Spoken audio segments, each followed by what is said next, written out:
So again, Paul Adamo's with us. Hello, Paul. Hi, Brian. How are you? So Paul himself, he's been in accounting and financial planning for, we're looking at about 40 years, right, Paul? Since Correct. I started when I was 10. Yeah, good. He founded his current company, Professional Wealth Associates, back in 2002.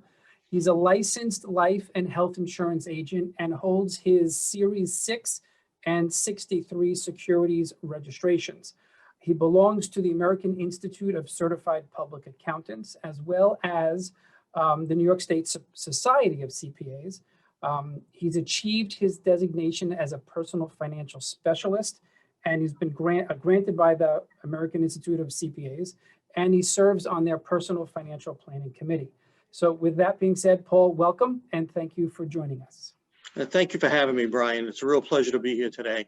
Really, just grateful for the opportunity to, be able to speak to, your clients and, your audience. And, hopefully today I'll be able to, offer some of my experience and, in this industry and on this topic, that I've garnered over the years. I'm sure we're in for a treat. Now, as you know, the focus of our presentation and of course our law practice is really the second half. A lot of our clientele are over 65 years of age. Some, of course, are younger, and those are our estate planning clients and where we work on different types of issues. But planning is planning in general. But in keeping with the theme of navigating your second half, you've been in the industry for decades. Like you said, you started when you were 10 years of age. So tell me, what are the concerns when you're meeting with clients throughout the years? What are your concerns as they are getting older, as they are entering their second half? What are they worried about? What are they thinking about? So if we could start with that. Sure. It's a very interesting thing that, whenever I'm meeting with clients that are approaching, the second half, it's a very common theme amongst all of them, regardless of how well off they are or how well prepared. Many of them are just so concerned about the fact that they're going to outlive their income and their assets. People are living longer and they know that. And, it's one of the biggest risks we have. Will our money last? And, that's the primary concern of everyone. And without a plan, it's understandable. Most people just have wishful thinking. They hope that what they've done, will work. But because of so many challenges we have today, they recognize that it's not as easy as it used to be. 20 years ago, 25 years ago, when you can put your money in the bank in a CD and get 6%, financial planning wasn't that difficult, because that could outpace inflation and taxes. But today, in the last, almost 13 years, we've lived in a less than 1% world. And so now this becomes extremely challenging for people who their whole lives may have been more risk averse. How do I invest in such a way to make sure that I won't outlive my assets and have sufficient income that will keep pace with inflation and taxes? The other, two big concerns, second one being providing for elder care. What if I get sick? What if I need care? How am I going to pay for that? Sure. Because they understand, especially in the New York area, it's quite expensive. And many people don't have those types of personal assets, saved up in order to pay for it. Right. And then the third is always, wanting to leave, some type of a legacy or inheritance, to children or grandchildren. We like to say that if we have a proper plan in place, we're going to be leaving something. The challenge with, developing a plan that makes sure that people don't outlive their income or their assets is that, we can do that, if we have enough assets, to start with, and depending upon the people's lifestyle, that we can plan for. But the trade-off is we don't know how much we're going to leave, how much is going to be left, because we don't know how long we're going to live. We don't know how much we're going to consume. Right. So if that's a concern, there are things we can do to make sure that, there is an inheritance left behind, but that's all part of knowing what the most important things, are to a client. So that's the biggest challenge that, anyone today has, regardless, of your financial situation. So those three things: outliving, or making sure you have enough money, enough income, outliving your money, looking at long-term care down the road, and making sure there's something left for your loved ones.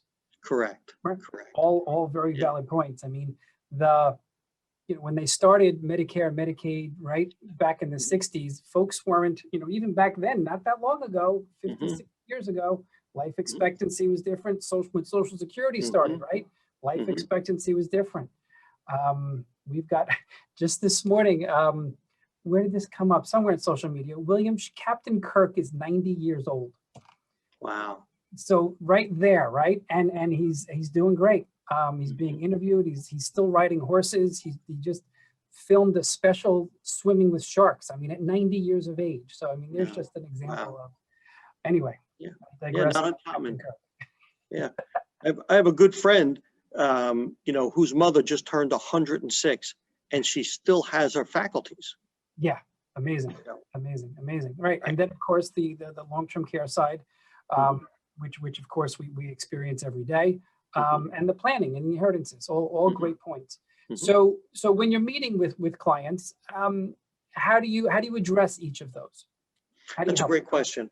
So we have a motto that we, share with all our clients when we first meet them, because, there's so much information out there today, in all the different, media formats on this, and it can be very confusing, to individuals that don't have a financial background, and, and so they try and glean from this source and from that source, and, and they get general advice.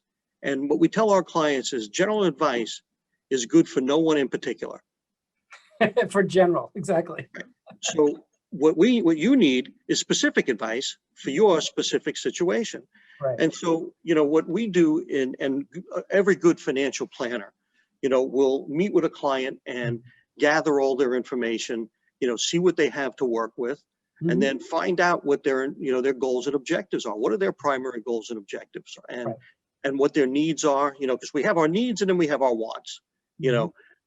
Most people, when they come to us, they say, well, we want to make sure all of our, necessary expenses are paid, but we'd like to go on vacation. We'd like to visit with the grandchildren. We'd like to do all of these other things. And these are the want lists. This is like, the things we'd like to do if we can.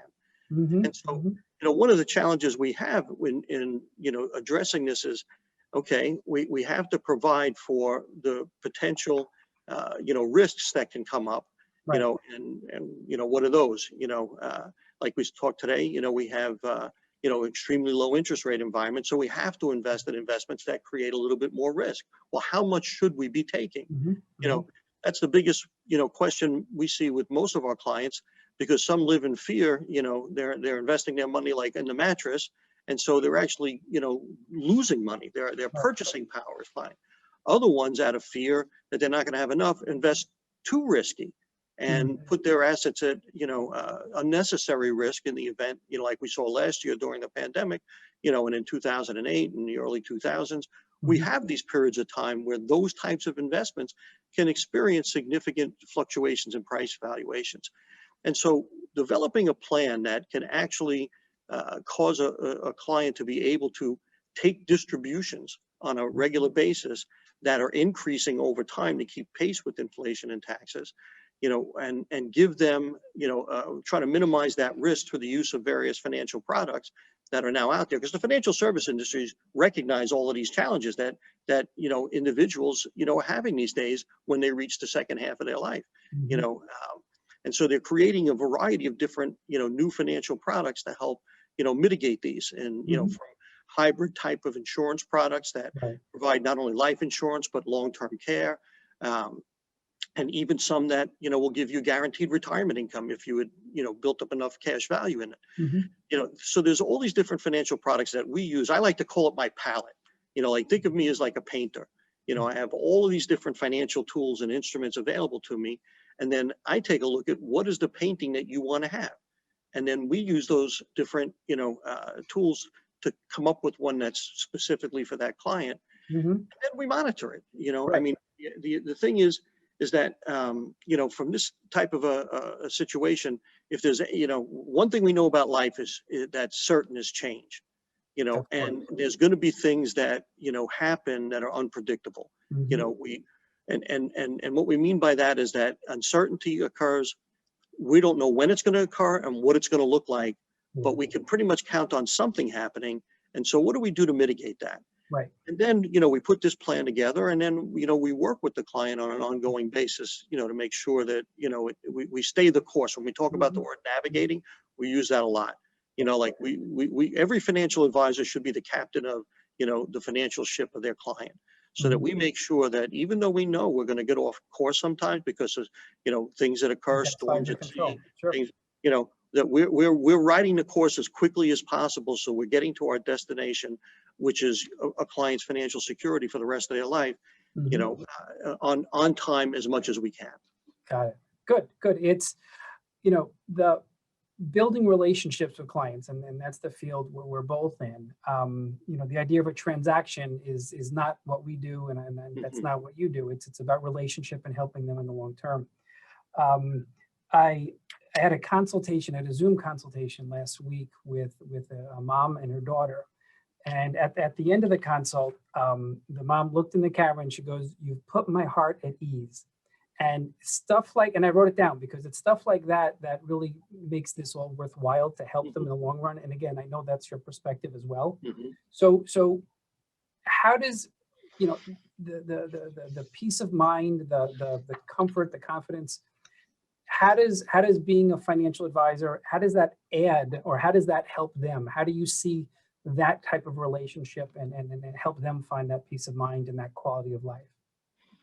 That's a great question, Brian, and so important because that's one of the things that we tell our clients. Mhm. We're not going to provide them with the best possible investment return every year after year for the next 25 years. Right. It's a pie crust promise, easily made, easily broken. And so we just tell them, look, we're going to do our best to get you the investment return that you need Mhm. in order to achieve your plan with taking the least amount of risk possible, Mhm. taking into consideration, income taxes and inflation. And so we put together this plan that we believe has the highest, possibility of, of being realized. And then we work with the client, like you said. So this is where the peace of mind comes in. We tell our clients, you want to own your investments. You don't want them to own you. So many clients, when we meet them, they're so obsessed over their investments and they're constantly looking at them and, what should I do today? And what should I do tomorrow? And, what if the market goes up? And what if it goes down? And, it's like, well, none of this stuff is new. The markets have gone up and gone down since they've been in existence. Right. It's understanding how they work and how to react when they do, and so having an advisor, especially during like last year, that crisis, Right. I have to tell you, it was a more unique crisis because it wasn't just what are my investments doing is will I die, from this disease? And that was a greater, concern even, at that point, though the secondary was watching their investments, decline rapidly over a 1 month period, the worst 1 month, in the history. So, Mhm. it's, and thankfully, our government, at the time came to, a quick resolution as to some things we needed to do to keep, not only our economy going, really off the skids, but recovering in an Mhm. unprecedented, way. But we didn't know that when it was happening, that was Right. going to be happening. So Right. the ability to go to my clients and say to them with complete assurance that while this is unpleasant, it's not fatal. Mhm. The plan you had in place was designed to protect you against situations even as, significantly egregious as this one. So don't worry about your money. Take care of yourself and make Mhm. sure that you're going to be okay so that you can enjoy the money, because the markets will come back. It's not a matter of if, it's just a matter of when. And Right. what do we do in the meantime? And Mhm. having someone that a person can call that can have that conversation with them. Mhm. We Mhm. talk about peace of mind, like you said, how many clients, I had spoke to last year from May to June to July to even August, to just let them know that you're going to be okay. You're Good. in your, even though some people, were losing their jobs, Right. and we had to work with them.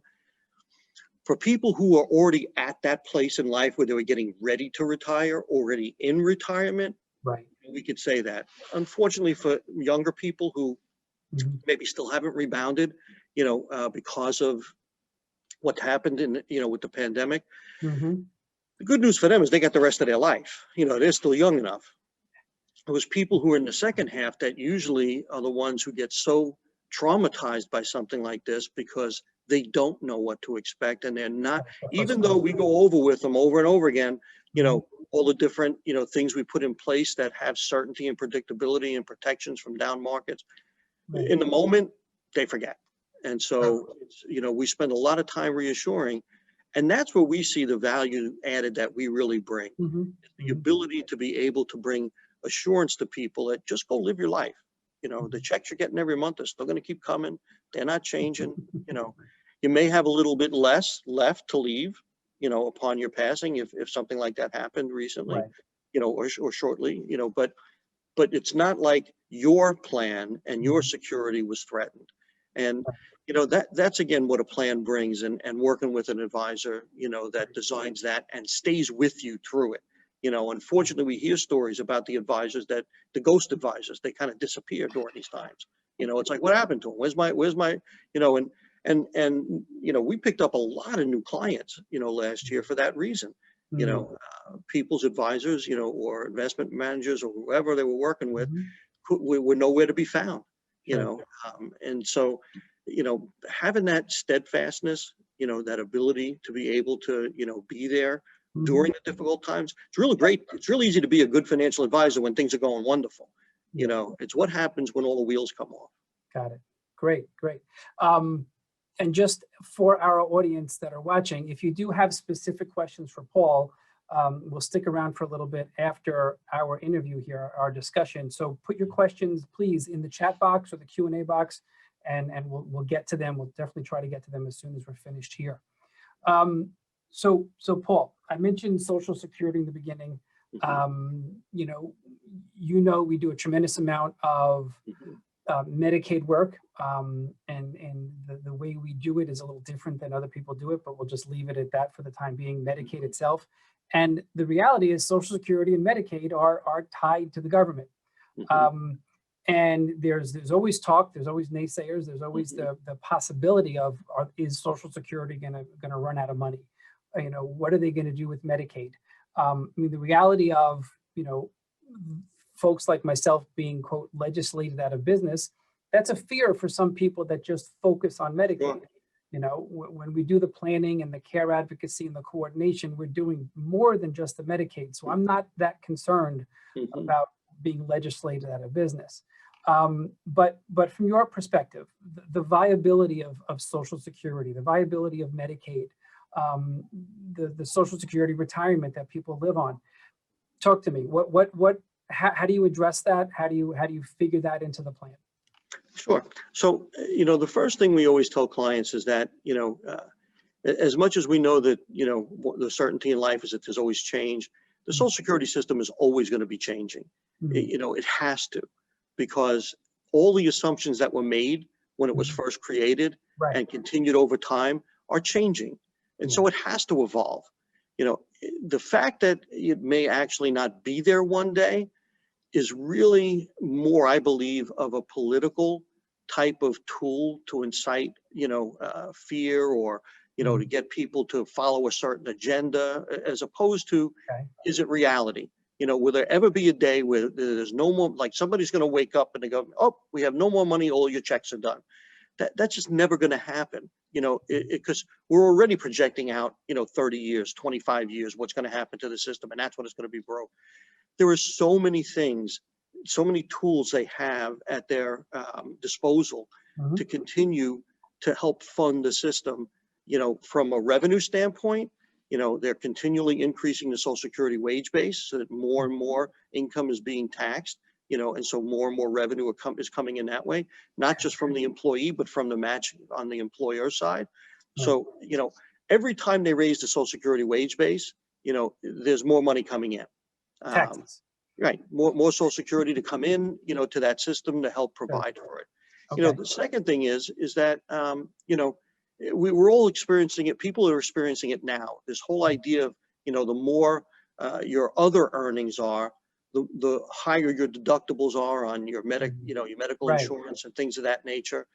So they're finding all these different ways, and they always will, to help, to help maintain this system forever. Because, pity the politicians that are in office when, if the Social Security system ever went broke and people aren't getting their checks, there would really be blood in the streets. Sure. So we're not that concerned. But for those who are, that say, I don't want to count on my Social Security for my retirement income, fine. We just plan without it. And we say, okay, then you need this much more money, to be accumulated in order to provide for that Social Security that you don't want to count.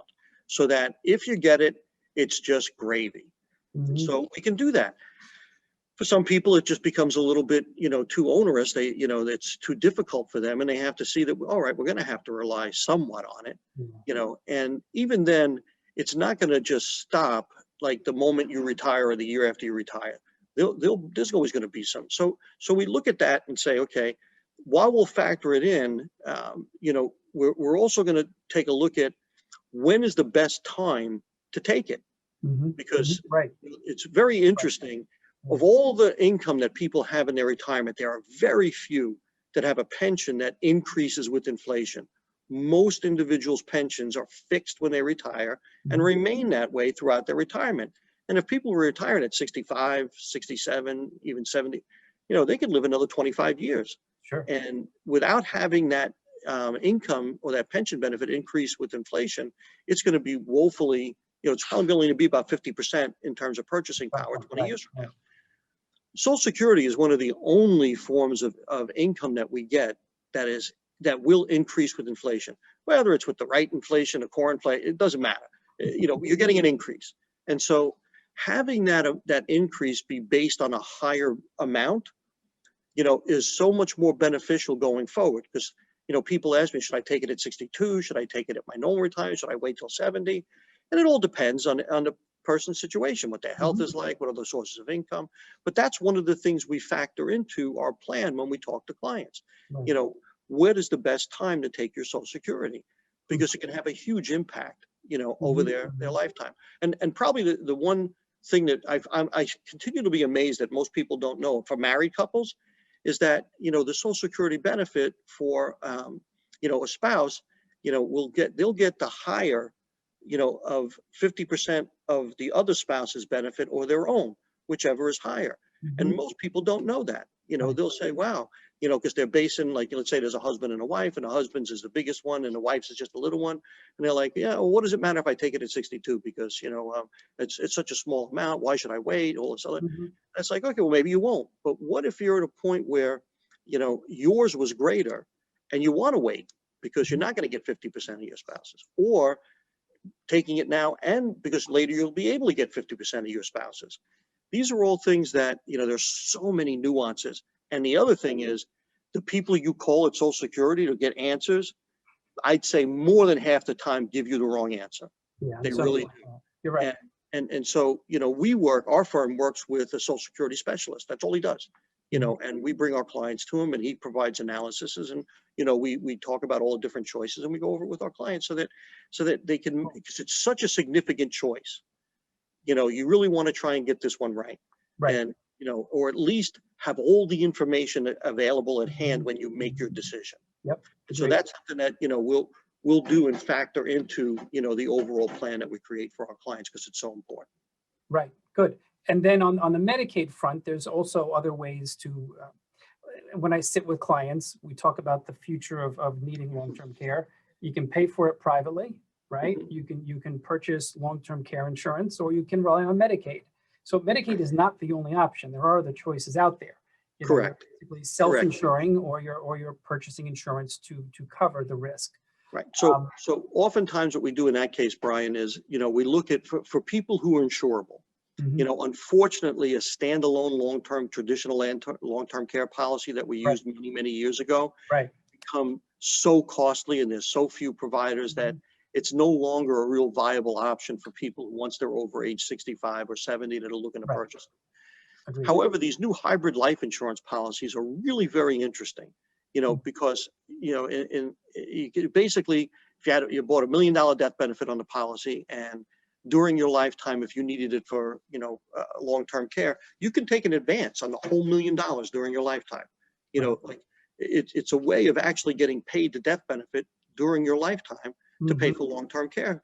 And, depending again on the health of the individual, whether they qualify, what the premium is based upon their age, will determine how much of this we can do. And I always tell people something's better than nothing.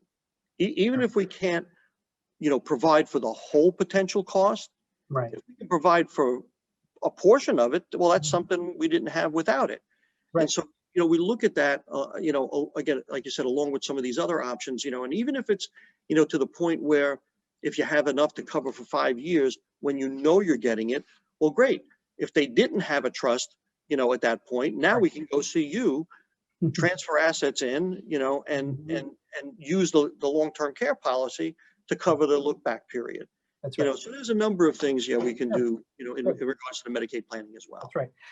And of course, I'm sure you believe the same and say the same to your clients, as all good advisors do, is it's better to have that plan and to plan it in advance. I mean, you don't ever want to deal with a crisis. You don't ever want to be caught off guard. As I share with clients, a crisis is going to do nothing but cause more stress, give you less options, and cost more money. Correct. So it's planning in advance, having it set up for that rainy day is certainly the way to go. So last question. There's been a lot of talk lately, and not to get political, but there's talk about taxation. There's talk about income tax issues, personal, corporate. There's talk about capital gains and step-up issues. There's talk about estate taxes, gift taxes. So where do you think we're going on, focusing on the income tax side, because dealing with longevity and so forth? Where do you think we're going on the income tax side? And first of all, you agree that's important, right? I mean, it plays a huge role in what we do. And then share with me, please, how do we address it? How do we handle it? So basically, again, we tell clients that, forget about the pandemic that just happened and the massive amounts of government stimulus that had to be, paid out, over this period of time, and then all the other things that are being, the government spending on infrastructure and right, health, education, welfare, environment, all of these things, somebody has to pay for it at some point in time, and who is going to be the ones that are paying for it is really what's being discussed right now. It's not so much, are we going to be raising income taxes, whether it be, on ordinary income or on capital gains or on estates, gifts. It's just how much are we going to raise it and what form are we going to raise it in, because they have to be raised, and that's just something we're planning, with our clients all the time, just trying to educate them that right now, we are in the lowest income tax environment rates in 50 years. When I first started in the business back in the 70s, there was the highest personal income tax rate was 70%. That's insane. And it was a great reason why qualified plans were, being used by so many professionals, that were making 6-7 figures, because you can get these huge tax deductions and you're saving 70%. Right. That was for, people with significantly high income, but we haven't seen those types, 40, 50% in years. And for most people, regardless of what you might be reading or hearing in the media, the most recent tax law change that was enacted, even though there were some things, especially like our New Yorkers were upset about, like certain tax deductions being lost and stuff. Most people, that were making $250,000 or less, paid less in income taxes than they were prior to the change in the tax law. Right. So what's going to happen going forward? It's hard to say, other than specifically, your taxes are going to go up. And so what we're preparing our clients for is to try and, invest and have financial products that they own that will give them the greatest flexibility in terms of when they're taking money out, as to how it's taxed, using vehicles like Roth IRAs or converting traditional IRAs to Roth IRAs, paying a little bit of the tax now because you're in such a low tax bracket, so that later on when the money comes out, you're paying, no taxes, where you would have been paid at a higher tax rate. Not to mention the fact that none of your heirs will ever pay taxes on that. The whole idea of the change in the required minimum distribution laws, going from 70 to 72. So we do our best to try as much as we can with what we have available to us, to start doing something that gives us, the taxpayer, more flexibility when it comes time to controlling our cash flow. And that's how I always like to refer to it. I don't like to talk about it as income, because you don't need income, you need cash, when you retire. And so the more cash I get that's free of taxation, the more money I have left to invest to provide me with more cash flow going forward. So income taxation becomes, paramount. And, that's what we do. While we're not a tax preparation firm, even though I have, my CPA designation, we work with individuals, tax preparers, and, on a regular basis to make sure that, because you look at, I remember when Hurricane Sandy happened, we all of a sudden now we're talking with our clients who had, huge losses, that they can deduct on their tax return, that maybe now's a great time to take large distributions, from your IRAs, because you're not going to pay any taxes on it. Take them out now. So situations come up in individuals' lives, whether they're, affecting everybody as a whole or in a certain geographical area, or just in your particular life. We're always going to be meeting, and a good financial advisor will meet with their clients regularly and review those, particular things as to how, we can continue to position, a client's overall financial plan to reduce taxation, keep taxation to a minimum. Absolutely. Great points. So Paul, if people had questions for you, and by the way, I don't see questions for our webinar today, which is fine because we went a little bit over, so we're good. How can somebody contact you directly? Okay, they can, go to our website, which is www.pwa-inc.com. Call our office at 516-997-6008, and can make an appointment with myself or any of our other, advisors in our firm. Great. Thank you. What I want to do here is, just as we start to wrap up, I want to say thank you, Paul. It was great to have you on. Some great information, especially as folks are really entering or navigating that second half to begin with. Now, where we come in and the good work that we're able to do and help our clients with deals with, did I just share the screen there by accident? That's what I was trying to do. There we go. Where we come in is really helping folks. There's three aspects to the way that we practice and work with other professionals like Paul. Of course, we're going to focus as an elder care law firm. We're focusing on the legal aspect of helping families protect their assets. We're focusing on the financial aspect of getting the care paid for, not so much the financial planning or the taxation. That's for folks like Paul.